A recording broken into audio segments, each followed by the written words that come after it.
सत्संग में कथा के माध्यम से नित्य प्रतिदिन यह बताया गया है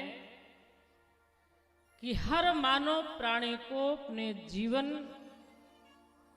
इस मानव तन से कभी गलत कार्य नहीं करना है। इस मानव तन को सफल बनाना है अच्छा कर्म करके। सत्कर्म करें, परहित करें, परोपकार करें, दूसरों का हित करें, मीठी वाणी बोलें। हमेशा ये कोशिश करना चाहिए कि मेरे माध्यम से कभी किसी का अहित ना हो, किसी के लिए मेरे मुख से कटु शब्द ना निकले। जितना बन सके तो हम अच्छा करें, ये होना चाहिए। अच्छा करने का प्रयास हमेशा करते रहना चाहिए, क्योंकि गलत काम करने के लिए प्रयास नहीं करना पड़ता है, कोई तैयारी नहीं करनी पड़ती, अपने आप हो जाता है। अच्छे काम को करने के लिए प्रयास करना पड़ता है, तैयारी करनी पड़ती है, भूमिका बनानी पड़ती है, तब अच्छा कार्य होता है। अब जैसे यहाँ यज्ञ करना था, शिव जी की प्राण प्रतिष्ठा करना है, एक कथा करवाना, इसके लिए कई महीनों से तैयारियां शुरू हुई, तब कहीं जाकर के कार्यक्रम हुआ है कि नहीं। अच्छा काम करना है तो कई दिन पहले से तैयारी करनी पड़ती है, भूमिका बनानी पड़ती है, तब एक काम संपन्न होता है। लेकिन लड़ाई झगड़ा करना हो तब क्या 2-4 दिन पहले, महीना पहले से लड़ाई की भूमिका बनानी पड़ती है? क्या लड़ने का अभ्यास किया जाता है कि हम ऐसे लड़ेंगे, ऐसे कहेंगे, ऐसे मारेंगे है? इसके लिए कोई तैयारी की जाती है? नहीं की जाती है। अरे थोड़ी थोड़ी बात में लड़ाई हो जाती है, पता ही नहीं चलता, लड़ाई शुरू हो जाती है। तो बुरे जो कार्य हैं, निंदनीय कार्य हैं, उनको करने के लिए कोई भूमिका नहीं बनाई जाती है, वो अपने आप हो जाते हैं। और अच्छे कार्य करने के लिए बड़ी मेहनत करनी पड़ती है। अच्छा बोलने के लिए कई बार हम आप लोग उसका प्रयास करते हैं कि ऐसा ऐसा बोलेंगे, ऐसा ऐसा कहेंगे, लेकिन गालियां देनी हो तब आप देखें, छोटे छोटे बच्चों को देखिए कैसे बड़ी बड़ी गालियां देते हैं, जबकि किसी गांव में, किसी नगर में, किसी शहर में गाली सिखाने वाला स्कूल नहीं है कहीं बताइए? आप लोगों के लक्ष्मीपुर में है कहीं जहां गाली सिखाई जाती हो? एक माता जी कह रही हाँ है। तो गाली सिखाने वाला, लड़ाई सिखाने वाला कहीं जो है स्कूल नहीं है, कोई विद्यालय नहीं है, लेकिन छोटे छोटे बच्चों को देखिए कैसे बड़े बड़े गालियां देते हैं। तो अच्छे काम को बार बार बताया जाता है, तब कहीं जाकर एक बार हम उसे करते हैं, लेकिन गलत कार्य के लिए कोई शिक्षा की आवश्यकता नहीं पड़ती, अपने आप हो जाता है। हम आप जीवन को देखें तो सबके जीवन में कुछ अच्छाइयां, कुछ बुराइयां परिलक्षित होती हैं। ये स्वाभाविक है, इसमें ज्यादा विचार करने की जरूरत नहीं है, क्योंकि विधि प्रपंच गुण अवगुण साना, ये जो ब्रह्मा जी का प्रपंच है यह गुण अवगुण से सना हुआ है। ऐसा कोई प्राणी नहीं है जिसमें गुण और अवगुण न हो, सबके अंदर हैं। तो भगवान ने हमें मनुष्य बनाया है, मानव तन दिया है, बुद्धि दी, विवेक दिया है, तो इससे हम आपको ये निर्णय करना है कि क्या अच्छा है, क्या गलत है, क्या सही है, क्या गलत है, निर्णय हमें करना है। क्या हमें छोड़ना चाहिए, क्या लेना चाहिए, हमें निर्णय करना है, क्योंकि हमारे पास विवेक है। क्या हमारे लिए हितकर है, क्या हमारे लिए अहितकर है, हमारे स्वास्थ्य के लिए क्या अच्छा रहेगा, क्या खराब रहेगा, तो हमें ज्ञान है ना, तो उसका हमें आपको उपयोग करना चाहिए, उस ज्ञान का, विवेक का उपयोग करना चाहिए।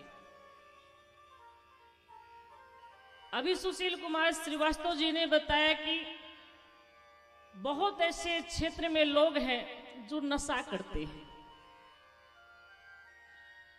मैंने एक दिन आपसे शायद कहा भी था कि इस संसार में, समाज में जो बुराइयां हैं, जो कुरीतियां हैं, जो कुकर्म हैं, जो अत्याचार, अनाचार, दुराचार हो रहा है, इन सब के पीछे मुख्य रूप से नशा की भूमिका है। जब कोई नशा कर लेता है तो उसका विवेक काम नहीं करता है, फिर सोचने की शक्ति छीड़ हो जाती है। तो हमारे समाज को बिगाड़ने में, समाज को, शरीर को, धन को, परिवार को, क्षेत्र को, सबको बिगाड़ने में ज्यादा से ज्यादा भूमिका नशा की होती है। हम आपको यज्ञ मंडप में जाकर के या कि यहाँ पर आकर के रामायण जी के सामने या कि शिव जी के मंदिर में जाकर के इस संकल्प लेना है आज कि हम आज से नशा का परित्याग करते हैं। हम नशा नहीं करेंगे। चाहे पीना छोड़ दीजिए, चाहे उटपटांग खाना छोड़ दीजिए, चाहे गुटखा छोड़िए, सिगरेट छोड़िए, तंबाकू छोड़िए, बीड़ी छोड़िए, कुछ ना कुछ यहाँ जाकर मंदिर में आप छोड़े, संकल्प लें, तब आपका कथा में आना, यज्ञ में आना सब सार्थक होगा। नहीं तो इस कान से कथा सुन रहे, इससे निकाल दे रहे हैं, ज्यों के त्यों चलते रहेंगे, तो फिर ऐसे कार्यक्रम करवाने से क्या मतलब है जब इसका अनुकरण नहीं करना है। तो आप एक बार नशा छोड़ करके तो देखिए कितना आनंद मिलता है। भगवान की शरण में आकर के तो देखिए, आप रामचरितमानस का पाठ करके तो देखिए कितना आनंद मिलता है, कितना सुकून मिलता है। लोग कहा करते हैं नशा कैसे छोड़ दें, रात में नींद ही नहीं आती है। अगर नशा नहीं करते तो रात में नींद नहीं आती। अरे नशा आपको करना तो नशा करिए, उस नशा को मत आप लीजिए जो कि आप रात में पिए, सुबह वह नशा उतर जाए। ऐसा नशा किस काम का? आप ऐसा नशा पीजिए जो कभी ना उतरे, और वो नशा है राम कथा का, कृष्ण कथा का। ऐसा नशा है जो कभी उतरता ही नहीं है। और एक बात ध्यान रखना, जिसको नींद ना आती हो तो वह एक काम करे। आप लोग रामचरितमानस तो यहाँ से ले ही गए हैं, रात में जब नींद ना आए तो रामचरितमानस की चौपाइयां पढ़ने लगी, अपने आप नींद आ जाएगी।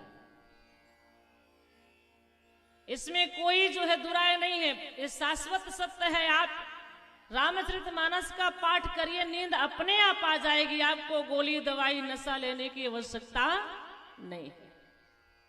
एक बार करके तो देखिए, अगर फायदा ना हो तो हमको बताइएगा फोन में, जरूर करके फायदा होगा। और जिन माताओं को नशा की लत हो वो भी कर सकती हैं, आप लोग पढ़ सकते हैं, माताएं भी पढ़ सकती हैं। जिनको लड़ाई झगड़ा करने का अभ्यास हो वही मानस को पढ़े तो लड़ाई झगड़ा करने का विचार ही समाप्त हो जाएगा। यहाँ जितने भक्त हैं, मैं नहीं कहते कि केवल आप लोगों के जीवन में ही अवगुण होंगे, हमारे जीवन में भी होंगे, ऐसी बात नहीं है। सबके लक बिरले ही पाए, अवगुण सबके जीवन है, लेकिन कुछ लोग ही जान पाते हैं कि मेरे जीवन में अवगुण है। तो आप लोगों को बस यहाँ संकल्प ये करना है कि मैं आज से अपनी इस बुराई का परित्याग करता हूँ, तो भगवान शंकर की कृपा आपके घर में जरूर बरसेगी। बस इतना संकल्प करना है। ऐसे कुछ लोग इसका अर्थ भी विपरीत लगाते हैं। एक महात्मा जी ने कहा कि आप सब लोग आइए, यहाँ संकल्प लीजिए, कुछ बुराइयां छोड़िए। सब भक्त बड़े श्रद्धालु थे, आए भगवान के सामने अपनी अपनी बुराइयों को छोड़ने लगे। किसी ने पीना छोड़ा, किसी ने खाना छोड़ा, किसी ने घूस लेना छोड़ा, किसी ने झूठ बोलना छोड़ा। सब यहाँ पर आकर के छोड़ने लगे। एक व्यक्ति आया, बोला महाराज मैं नहीं छोड़ सकता हूँ। महात्मा जी ने कहा तुम भी अपनी कोई बुराई छोड़ो। वह बोला महाराज मैं कुछ नहीं छोड़ सकता, ना पीना छोड़ सकता, ना उटपटांग खाना छोड़ सकता, ना कुछ नहीं छोड़ सकता हूँ। महात्मा जी ने कहा जब तक तुम यहाँ पर कोई बुराई नहीं छोड़ोगे तब तक मैं तुम्हें नहीं छोड़ूंगा।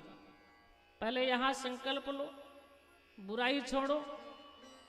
काफी देर हो गई तो उस व्यक्ति ने कहा, ठीक है महाराज, जब आप हमारे पीछे पड़ ही गए हैं तो चलो हमने भी छोड़ दिया। महात्मा जी ने कहा, तुमने क्या छोड़ा है जरा बताओ।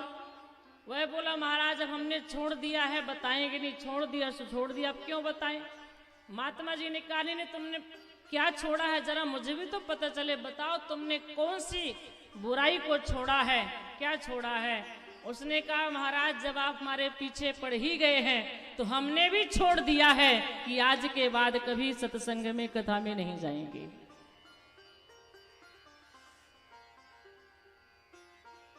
महात्मा जी ने कहा, अरे पागल, ये नहीं छोड़ना है, सत्संग में जाना है, कथा में जाना है, बुराइयों का परित्याग करो, अच्छाइयों का संग्रह करो, खराब वस्तु को छोड़ो, अच्छी वस्तु को ले लो, यही विवेक का सदुपयोग है।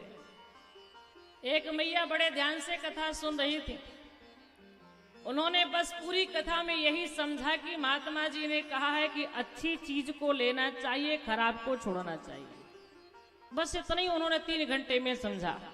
और जब मैया जाने लगी तो उसने देखा कि आज ही तो महात्मा जी ने कहा कि अच्छी चीज को ले लेना चाहिए, खराब को छोड़ देना चाहिए। उन्होंने देखा हमारी चप्पल खराब है, दूसरे की अच्छी रखी थी, अपनी छोड़ी दूसरी के पहन के चली गई। तो सत्संग में यह नहीं बताया जाता कि किसी का सामान अच्छा हो तो हम ले लें, अपना खराब छोड़ दें, ऐसा नहीं बताया जाता है। अच्छे विचारों को लीजिए, अच्छे गुणों को लीजिए और खराब विचारों का परित्याग कर दीजिए, ये सत्संग का उद्देश्य होता है। ऐसे स्थानों में आना चाहिए, हर मंगलवार को आप आए, भगवान को जल चढ़ाएं। महादेव जी तो बड़े कृपालु, बड़े दयालु हैं, थोड़े में ही प्रसन्न हो जाते हैं, ज्यादा ये नहीं मांगते, थोड़े में ही खुश जाते हैं। बस आप लोग उनके अनुसार थोड़ा सा हो जाए, उनके मंदिर में तो आइए, आप उन्हें पुकार करके तो देखिए, भगवान थोड़े में ही खुश जाते हैं, भोले भाले हैं, एक लोटा जल डालते इतने में प्रसन्न। एक बार तो महात्मा जी ने देखा कि भगवान शंकर जी के द्वार पर 3 लोग आकर के महादेव जी का ध्यान करने, 3 लोग आए, महादेव जी के मंदिर में बैठे गए, ध्यान करने लगे, भगवान शंकर का नाम जपने लगे। शंकर जी प्रकट हो गए, भोले भाले हैं, तुरंत प्रकट हो गए। बोले, वरदान मांगो, क्या चाहिए।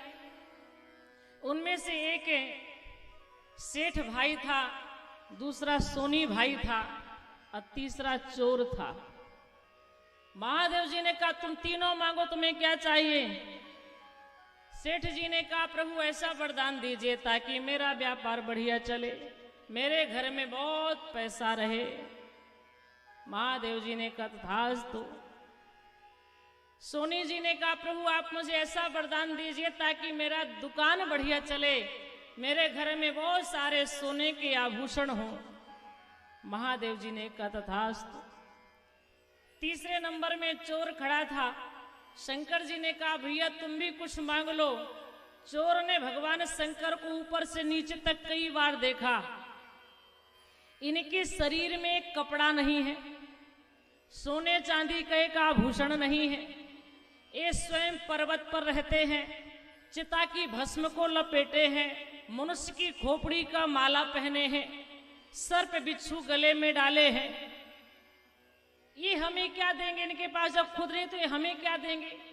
तो चोर ने कहा, महाराज आप जाइए, हमको कुछ नहीं चाहिए। अब आपने सेठ जी को, सोनी जी को दे दिया, कोई बात नहीं, आप जाइए। शंकर जी ने कहा, जब तक तुम नहीं मांगोगे, जब तक मैं तुम्हें नहीं दूंगा, तब तक मैं नहीं जाऊंगा। चोर ने कहा, तो पीछे ही पड़ गए, अब इनके पास है नहीं तो हमें क्या देंगे। तो चोर ने कहा, हमको नहीं चाहिए। महादेव जी ने कहा, बिना दिए नहीं जाऊंगा, मांगो। अब चोर ने ये तो सुन ही लिया है कि सेठ जी ने, सोनी जी ने क्या मांगा, उसे तो पता है। तो चोर ने कहा, हे शंकर जी, अगर आप देना ही चाहते हैं तो कृपा करके सेठ जी का, सोनी जी का पता दे दीजिए, बस इनका पता दे दो, किस मोहल्ले में रहते हैं, किस घर में, बस हो गया, फिर तो हमारा काम है। तो महादेव जी बड़े सहज देवता हैं, बड़े सरल देवता हैं। जो इनके दरबार में आता है, जो इनको जल चढ़ाता है, चावल चढ़ाता है, बेलपत्र चढ़ाता है, महादेव जी प्रसन्न हो जाते हैं। कल्याण के देवता हैं, विश्वास के स्वरूप हैं। इसलिए इनके मंदिर में आप जरूर आइए। हर मंगलवार को आइए, चाहे सोमवार को आइए, जब आपकी श्रद्धा तब आइए, लेकिन आइए जरूर। इनके सामने अपना माथा जरूर झुका